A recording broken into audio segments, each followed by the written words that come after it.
Smart phone ഉപയോഗിക്കുന്ന നമ്മളെല്ലാവരും തന്നെ ഇൻ്റർനെറ്റ് ഉപയോഗിക്കുന്നവരാണ്. എന്നാൽ ഇൻ്റർനെറ്റിൻ്റെ സ്പീഡ് ഒരു പ്രധാനപ്പെട്ട ഘടകം തന്നെയാണ്. അത് വൈഫൈ ആണെങ്കിലും മൊബൈൽ ഡാറ്റ ആണെങ്കിലും. ചില സ്ഥലങ്ങളിലൊക്കെ ഇൻ്റർനെറ്റിൻ്റെ സ്പീഡ് വളരെയധികം കൂടുതലായിട്ട് നമുക്ക് അനുഭവപ്പെടാറുണ്ട്. എന്നാൽ ചില സ്ഥലങ്ങളിൽ ഇപ്പം വീട്ടിലൊക്കെ ആണെങ്കിൽ ഏതെങ്കിലും ഒരു റൂമിലേക്ക് നമ്മൾ പ്രവേശിച്ചാൽ ഉടനെ തന്നെ ഇൻ്റർനെറ്റിൻ്റെ സ്പീഡ് വളരെയധികം കുറയുന്നതായിട്ടും നമുക്ക് അനുഭവപ്പെടാറുണ്ട്. ഇതൊരു ആപ്ലിക്കേഷൻ്റെ സഹായത്തോടു കൂടി കൃത്യമായിട്ട് നമുക്ക് ചെക്ക് ചെയ്ത് കണ്ടുപിടിക്കാൻ സാധിക്കും. അത് വൈഫൈ ആണെങ്കിലും മൊബൈൽ ഡാറ്റ ആണെങ്കിലും. ഏതാണ് ആപ്ലിക്കേഷൻ, എങ്ങനെ ഉപയോഗിക്കാം എന്നൊക്കെ ഇന്നത്തെ വീഡിയോയിലൂടെ വിശദമായിട്ട് നമുക്ക് കണ്ട് മനസ്സിലാക്കാം.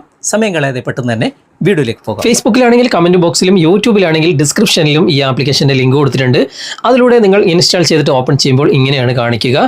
ഇവിടെ വൈഫൈ അല്ലെങ്കിൽ മൊബൈൽ ഡാറ്റ നമുക്ക് ഏത് വേണമെങ്കിലും ചെക്ക് ചെയ്യാം. നമുക്ക് ആദ്യം മൊബൈൽ ഡാറ്റയുടെ ഒന്ന് ചെക്ക് ചെയ്യാം. മൊബൈൽ ഡാറ്റ ഞാൻ സെലക്ട് ചെയ്തിട്ടുണ്ട്.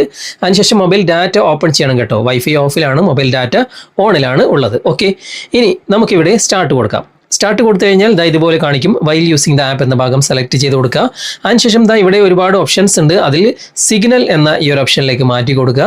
അതിനുശേഷം ഇവിടെ മുകളിൽ നോട്ട് കണക്റ്റഡ് എന്നാണ് കാണിക്കുന്നത്. ഇവിടെ ഒരു ഐ ബട്ടൺ ഉണ്ട്, അവിടെ ക്ലിക്ക് ചെയ്യുക. എന്നിട്ട് ഇവിടെ ഓക്കെ കൊടുക്കുക. വീണ്ടും ഇവിടെ പെർമിഷൻ അലോ ചെയ്ത് കൊടുക്കുക. അതിനുശേഷം വീണ്ടും കണക്റ്റഡ് അല്ല, വീണ്ടും ഐ ബട്ടണിൽ ക്ലിക്ക് ചെയ്തിട്ട് ഓക്കെ കൊടുക്കുക. എന്നിട്ട് ഇവിടെ വൈൽ യൂസിങ് ദ ആപ്പ് എന്ന ഭാഗം നിങ്ങൾ സെലക്ട് ചെയ്ത് കൊടുക്കുക. അപ്പോൾ കണക്റ്റഡ് ആയിട്ടുണ്ട്. ഇവിടെ കണ്ടോ നിങ്ങൾ -108 dBm എന്നാണ് കാണിക്കുന്നത്. അതിൻ്റെ അർത്ഥം ഏറ്റവും കൂടുതൽ ഇൻ്റർനെറ്റ് സ്പീഡ് കുറഞ്ഞ സ്ഥലത്താണ് ഞാൻ നിൽക്കുന്നത് എന്നാണ്. അത് റെഡ് കളർ തന്നെ ഇവിടെ കാണിക്കുന്നുമുണ്ട്. മൊബൈൽ എടുത്തിട്ട് അങ്ങോട്ടും ഇങ്ങോട്ടൊക്കെ നടന്നു കഴിഞ്ഞാൽ ഇതിൻ്റെ റേഞ്ച് കൂടുന്നതും കുറയുന്നതും നമുക്ക് മനസ്സിലാക്കാൻ സാധിക്കും. അതെങ്ങനെ നമുക്ക് ഐഡൻറ്റിഫൈ ചെയ്യാം എന്ന് ഞാൻ പറഞ്ഞുതരാം.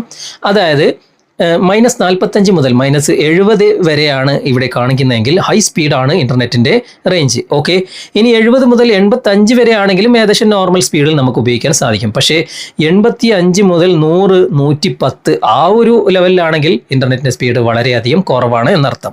ഇനി നമുക്ക് വൈഫൈ ഒന്ന് നോക്കാം. ഞാനിപ്പോൾ വൈഫൈ കണക്ട് ചെയ്യാണ്. മൊബൈൽ ഡാറ്റ ഓഫ് ചെയ്തു, വൈഫൈ കണക്ട് ചെയ്തു. ഓക്കെ, ഇനി ഞാൻ ബാക്ക് വന്നിട്ട് ഇവിടെ സ്റ്റാർട്ട് കൊടുക്കുകയാണ്. ഇവിടെയും സിഗ്നൽ എന്ന ഭാഗത്ത് തന്നെയാണ് നിങ്ങൾ വെക്കേണ്ടത്. ഓക്കെ, എന്നിട്ട് ഇവിടെ കാണാൻ സാധിക്കും -50 എന്നാണ് ഇവിടെ കാണിക്കുന്നത്. അപ്പോൾ നമുക്ക് നല്ലൊരു ഹൈ റേഞ്ചിലുള്ള ഒരു സ്ഥലത്താണ് ഞാനിപ്പോൾ നിൽക്കുന്നത്. ഇനിയിപ്പോൾ മൊബൈൽ എടുത്തിട്ട് അങ്ങോട്ടും ഇങ്ങോട്ടും നടന്നു കഴിഞ്ഞാൽ ഇതിൻ്റെ സ്പീഡ് കുറയുന്നതും കൂടുന്നതൊക്കെ നമുക്ക് മനസ്സിലാക്കാൻ സാധിക്കും. ഏകദേശം -70 വരെ പോകാം. അതിന് മേലെ ഏകദേശം നോർമൽ സ്പീഡാണ്. 85 കഴിഞ്ഞാൽ പിന്നെ നോക്കണ്ട, സ്പീഡ് വളരെയധികം കുറവായിരിക്കും. ഇവിടെ ഇപ്പോൾ ഗ്രീൻ കളറിൽ നല്ല ഹൈ ഇൻ്റർനെറ്റ് സ്പീഡുള്ള സ്ഥലത്ത് തന്നെയാണ് ഞാൻ നിൽക്കുന്നത്. അപ്പോൾ ഈ ഒരു ആപ്ലിക്കേഷൻ്റെ സഹായത്തോടു കൂടി വളരെ വ്യക്തമായിട്ട് നമുക്ക് മനസ്സിലാക്കാൻ സാധിക്കും. ഞാനിപ്പോൾ മൊബൈൽ സ്റ്റാൻഡിൽ വെച്ചിട്ട് റെക്കോർഡ് ചെയ്യുന്നതുകൊണ്ട് ഇവിടെ തന്നെ വെക്കുന്നതുകൊണ്ട് അങ്ങോട്ടും ഇങ്ങോട്ടും മാറുന്നില്ല എന്നേ ഉള്ളൂ. മൊബൈൽ എടുത്തിട്ട് നിങ്ങൾ അങ്ങോട്ടും ഇങ്ങോട്ടും നടന്നിട്ട് ഏതൊക്കെ റൂമിലാണ് ഹൈ റേഞ്ച് ഉള്ളത് അത് നിങ്ങൾക്ക് കൃത്യമായിട്ട് ഈ ഒരു ആപ്ലിക്കേഷൻ കാണിച്ചു തരുന്നതായിരിക്കും. അങ്ങനെ ചെക്ക് ചെയ്തിട്ട് ഉറപ്പുവരുത്തുക. ഓക്കെ, അപ്പോൾ നിങ്ങൾ ഉപയോഗിച്ച് നോക്കുക. എന്നിട്ട് അഭിപ്രായങ്ങൾ കമൻറ്റിൽ തീർച്ചയായിട്ടും അറിയിക്കാൻ മറക്കരുത്. ഇന്നത്തെ വീഡിയോ നിങ്ങൾക്ക് ഉപകാരപ്രദമായിട്ടുണ്ടെങ്കിൽ നിങ്ങളുടെ കൂട്ടുകാരിലേക്കും വീഡിയോ ഷെയർ ചെയ്തെത്തിക്കുക. അതുപോലെ തന്നെ വീഡിയോയെക്കുറിച്ചുള്ള അഭിപ്രായങ്ങളും നിർദ്ദേശങ്ങളും നിങ്ങൾ കമൻറ്റിൽ അറിയിക്കാൻ മറക്കരുത്.